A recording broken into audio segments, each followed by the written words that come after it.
ليه هختار تحالف الثورة مستمرة؟ لأن ببساطة قائمة الثورة مستمرة هي الوحيدة اللي بتحتوي على كل ألوان الطيف السياسي، منها شباب إخوان وليبراليين يساريين، وطبعا الفلول ملهمش مكان فيها.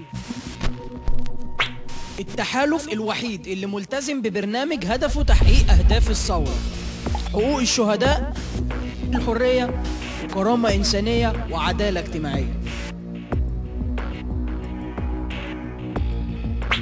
أكتر من نص مرشحي التحالف من الشباب، واللي وجودهم في البرلمان هيعتبر أكبر مكسب لينا.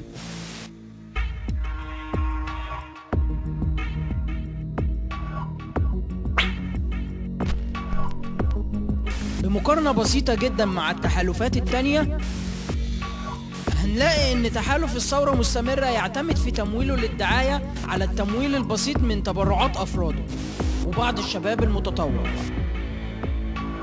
أنا هدي صوتي للثورة مستمرة. فكر كويس واختار صح.